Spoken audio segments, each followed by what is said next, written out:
Hi friends, it's Miss Noreen. Today I'm going to share the first chapter of Henry Winkler's book, Hank Zipzer, Niagara Falls, or Does It?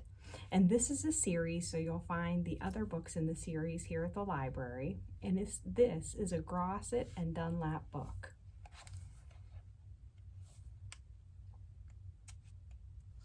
Chapter 1.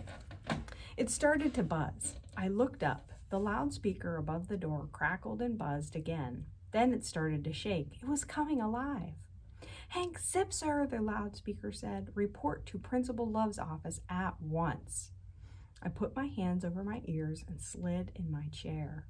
How did it know my name? It was only the first hour of the first day of school, and already my name was coming out of that box on the wall. Everyone in class stared at me. Some kids giggled. A few of them whispered. But not Nick McKelty. Nope, he cupped his hands over his big mouth and shouted, "Way to go, Zipper boy!" My teacher, Miss Adolph, shot me a really nasty look. Show no fear, I thought. Walk the walk.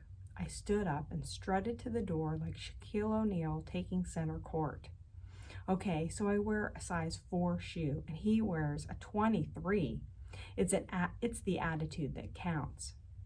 I'm long on attitude, short on shoe, but long on attitude. When I reached the door, I turned to my best friend, Frankie Townsend. "If I don't come back," I told him, "you can have my protractor." "Don't forget to breathe in there," Frankie whispered. "Remember, Zip, oxygen is power." Frankie is very big on oxygen. Whenever I'm nervous, he always tells me to take deep breaths. He learned that from his mom, who is a yoga teacher. She is really good at yoga. In fact, she's not good, she's great. She is so flexible, she can lift up her leg and put her foot in her pocket. Even though I was going to the principal's office, I was determined to leave with style, my head held high. I flashed the class my best smile, the one where I show both my top and bottom teeth. Then, in the middle of maybe the greatest exit ever, the loudspeaker buzzed again. "And don't you dare stop in the bathroom, young man," it said. Now, how did it know I was going to do that? Everyone laughed as I left. "No laughing in class," Miss Adolph shouted, banging on her desk with this pointer stick she has. That's one of her rules. Miss Adolph doesn't believe in laughing. She thinks 4th graders laugh way too much. There are 2 4th grade teachers in my school. One is named Mr. Sicilian, and he's really nice. He plays soccer with everyone at recess and never gives homework on the weekends. The other is Miss Adolph. She doesn't play any games and gives 2 tons of homework, even on the weekends. With my luck, I got Miss Adolph. I could practically hear my heart pounding as I walked down the hall. Principal Love has a way of making you nervous, especially when you don't know what you've done wrong. I was trying not to think about him, so I looked at all the welcome back decorations in the hall instead. The halls in my school are painted yuck green. You know, the color of melted pistachio ice cream. But the decorations really help cheer things up. I liked Miss Hart's door, which had an underwater theme. All the 5th graders in her class had pasted pictures of their faces onto octopus heads. Mr. Sicilian's was my favorite. All the kids' heads were soccer balls. I told you he was cool. When I reached the stairs, I thought about sliding down the banister, but I was already in enough trouble, so I took the steps 2 at a time. My mouth was dry when I got to the bottom, so I stopped at the water fountain to get a drink. Just as I took the first swallow, the loudspeaker buzzed again. "I'm waiting, Mr. Zipzer," it said. Principal Love has a kind of voice that sounds like it belongs to a really tall man with a lot of bushy black hair. But actually, Principal Love is short and bald except for a little fringe of red hair. I ran down the hall. I couldn't get into trouble for running in the halls if the place I was running to was a principal's office, right? When I got to the office, I took a deep breath. I looked up at the sign above the door. Leland Love, Principal, it said. I had been here before, many times, too many times, way, way, way too many times. Slowly, I pushed open the door. I walked inside and came face to face with 5 of them. No, not people. There was only one person there. I'm talking about things. The things on Principal Love's face. 2 eyes, 2 ears, and 1 mole on his cheek that looked like the Statue of Liberty without the torch. I don't know if it's possible for a mole to frown, but trust me, this one did not look happy. Approach me, young man, Principal Love said. I wanted to, I really did, but my feet were stuck on his carpet. It was as if I had big wads of gum stuck to the soles of my shoes. Were you or were you not tardy today? Principal Love asked.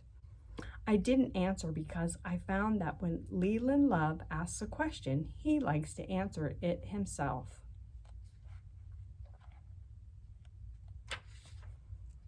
You were 17 minutes late, he said. See what I mean?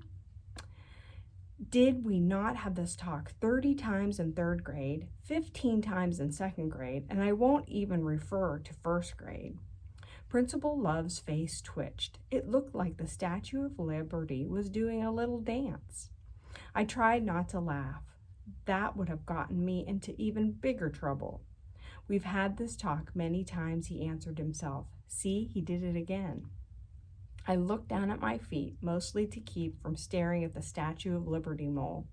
Once you focus on that thing, it's really hard to take your eyes off of it. I noticed that I had put on 2 different socks again. One had the Nike swoosh and the other was just your basic Walmart sock. If there's one thing I want you to learn from your experience at PS 87, it is this. Principal Love was using his bushy hair tall man voice. Are you listening, young man? I've got both ears working, sir. Actually, I was listening. I was really curious to hear the single most important thing I was supposed to learn in my whole entire elementary school career. Principal Love cleared his throat. Always be on time when time is involved, he said. Wow, there it was. Now if I could just figure out what it meant. Explain to me how it is possible that you were late on the very first day of school, he said. Okay, I'll be honest with you. I'm late a lot, but I don't mean to be. In fact, I try really hard to have everything ready on time. My pencils all sharpened, my 3 ballpoint pens ready to roll, a protractor, a ruler, and a compass in my pencil case. But this morning I had a problem.